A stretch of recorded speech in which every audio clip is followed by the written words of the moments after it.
And having an astrophysicist who believed in God was quite, for me, a shocking sort of thing to see. No, not really that shocking. Being a scientist does not mean one doesn't believe in a god. Hello everyone, this is the Fifth Lord Silence, and this is my response to Atheist to Christian 2 of 3 by Chris. And if you're wondering why he started a mid-sentence, it's because that's how his videos are. And Chris, I'm looking forward to comment on your video and have an open discussion. Damn it, not again. And when I spoke to her afterwards, she was sort of explaining about how the universe came into existence, and if you were to hit the rewind button and shrink everything back down, back to the Big Bang, you'd have all the matter, all the time, all the space in the universe as an infinitely small point.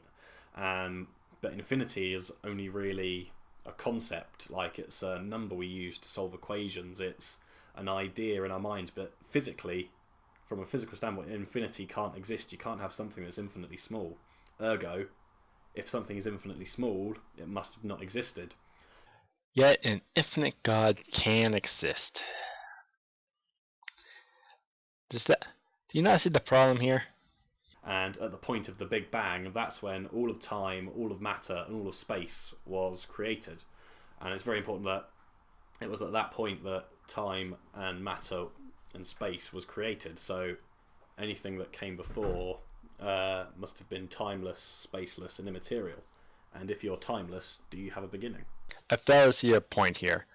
Time and space that we know of began at the Big Bang. We don't know at the moment what was before the Big Bang. Plus, I heard God was timeless and spaceless. Does he ever have a beginning? If not, why can't the universe not have a beginning? By now I'd reached, from a philosophical standpoint at least, I could accept the idea of there being a God from a philosophical point of view. However, from a physical or evidence-based view, I was still not even remotely close to being convinced. So the first place I looked was the Bible. The Bible? Really? That is where you're looking for evidence for God? That isn't a good idea. Since it is the source of the claim. You can't use the source of the claim as evidence for it. If you do think that is a good idea, then I can prove Spider-Man is real by looking into Spider-Man comics. And when I was younger, I'd always believed that the Bible was a fictional story and didn't stand up to, like, the test of time, if that makes sense. Like, it was a book written after when the things happened, and there was no real proof that they did happen or that the books were really that accurate. So I started to look into that. Did you also look into the Vedas, the Tipika, the Quran, or the Book of Mormon? I'm going to guess you didn't. Why read multiple books when reading one is much easier? And as it transpires, the Bible as a historical document is actually very legitimate. There's far more documentation from the bits included in the New Testament that were written close to the time that they occurred. Oh, really now? When Jesus was born, was there a census or a massacre of babies under the age of 2? Did his family go back to Nazareth, or did they go to Egypt? For example, the Gospels were written between about 60 and 100 AD, and the oldest surviving sort of segment or copy that we have is between 200 and 300 AD, which is a 220 year gap, which you could conceivably argue that, they were brought into existence afterwards, and the stuff that happened was sort of forgotten through time. And I'd accept that argument, but then I accept that, and that was perhaps the viewpoint I had until I realised that Caesar's account of the Gallic Wars, so Rome's occupation of Gaul, which were written between 58 and 50 BC, the oldest surviving copies we have of those are from the 9th and 11th century, so nearly 1,000 years after they occurred. But I was more willing to accept that Caesar's account as being truth than I was the Bible, which was quite hypocritical, and again was me sort of not wanting to believe that the Bible was true, and that's bad science. And it was also the style in the way that the Bible and Caesar's accounts were written. Caesar's accounts were very scrappy in the sense that the grammar wasn't fantastic and the handwriting wasn't very neat, which sort of would lead to suggest that, scholars believe that he was writing it after battles in his tent, in not much light, where it would have been not brilliant to write. And the fact that they remain like this it gives it more credence, like more credibility, in the sense that if you'd wanted your book to be perfect, you would have sort of handwritten it lovely, lovely, lovely, all nice and neat. If you were sort of making it up, the fact that it's all a bit scrappy makes it more believable. No, the fact that there is supporting evidence to Caesar's writings help give it credibility. The Gospels, on the other hand, are eyewitness accounts written down decades after the alleged event. Oh, fun fact. Eyewitness testimonies are the lowest level of evidence in court cases, because human memory can be affected by outside influences and personal feelings. And there's a similar theme running there in the Bible, in that Jesus' empty tomb was discovered by 2 women. Are you sure it was only 2 women, not one or a group of them? And at the time, women socially were the lowest of the low. If you wanted something to be believed, you wouldn't say that a woman said it, you would disbelieve anything a woman said. So if you wanted someone to believe a made-up story, you would say that you'd use men as your eyewitness testimony.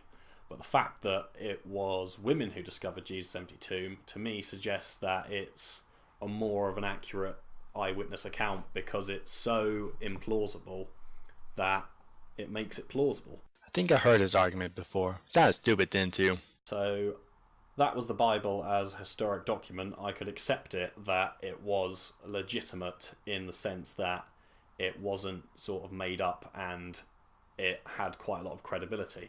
Do you happen to have any outside source that can give aid to the claims of the Bible?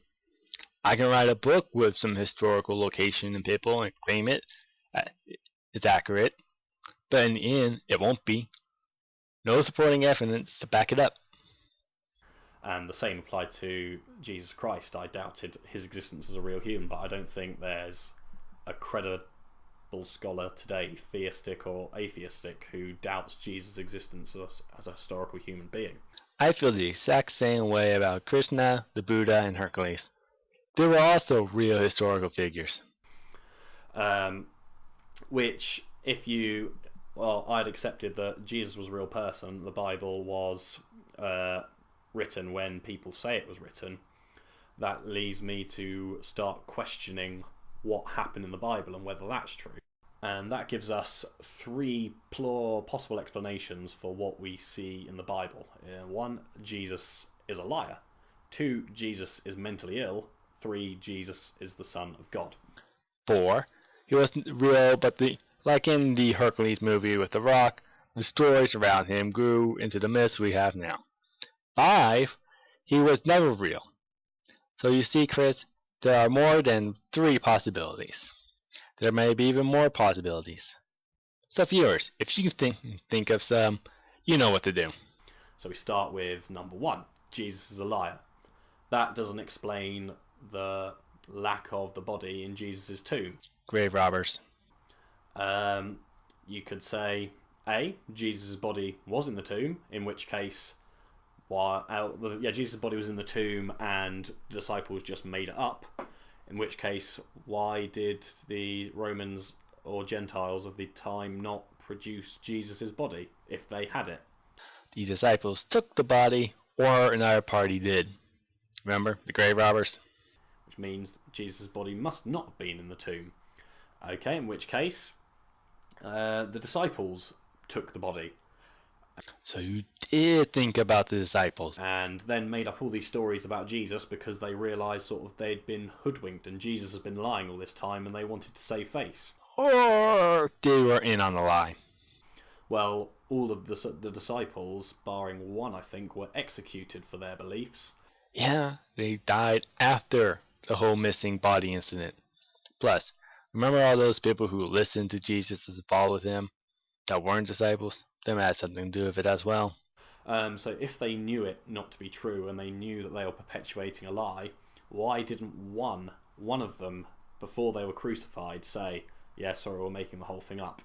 I just came up with the answer to that. Do you know how cults work? They break the members mentally and physically so they can mold their minds to make them believe anything they want them to. That, to me, doesn't add up. And the same argument can be applied to Jesus being mentally ill and deluded about the fact that he was the Son of God. It doesn't explain the rest of sort of the miracles he performed in the Bible, nor is there any sort of documented evidence that says that these things didn't happen. Like, if Jesus didn't feed the 5,000 and sort of it was all made up afterwards, how come there's no accounts around the time sort of contradicting what that had been written in the Gospels? I'll say this again. Where are the accounts that support the Gospels? How about you give us some? As for the acts Jesus did, that can be explained by the fact that he told people that he did it, and they just believed him, even though he was probably crazy. And when he died, his stories grew, like option number 4 I mentioned. Seriously, I'm not even trying here. And I've just realised I've forgotten option number 4. Jesus was a normal person, and people bigged him up after he'd died, sort of like he'd lived his life as a normal sort of bloke, and then everyone made up all this stuff about him afterwards. Good, you know about number 4. How about 5? Do you have a number 6 for us? Well, the Gospels were written between 60 and 100 AD. Jesus was believed to have been crucified between 30 and 35 AD. So there would have been people alive when Jesus was alive who were there when the Gospels were written, and they would have been able to sort of say, no, I knew Jesus and none of that stuff happened. I know people didn't say that.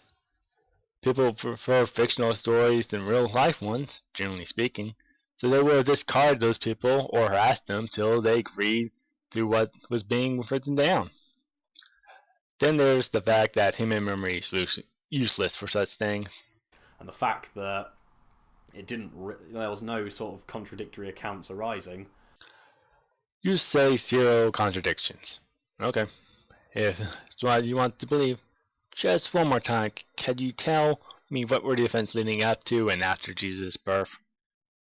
Would make me hesitant in believing that were true, which leaves the final option, Jesus was the Son of God. Final option? I thought that was the third one. And Jesus being the Son of God explains everything in the Bible. And so, to me, from a logical standpoint, I could accept the existence of there being a God. Jesus is the Son of God, therefore God is real. Yeah, I don't get it either. The pharaohs of Egypt were said to be the descendants of gods. Japanese emperors were thought to be the descendants of the sun goddess. Since we have evidence for them being real, therefore their gods are real. Well, everyone, that was Atheist and Christian 2 of 3. And there's one more part to go. Well, this is the 5th floor telling you to like, subscribe, share, and comment. Till next time.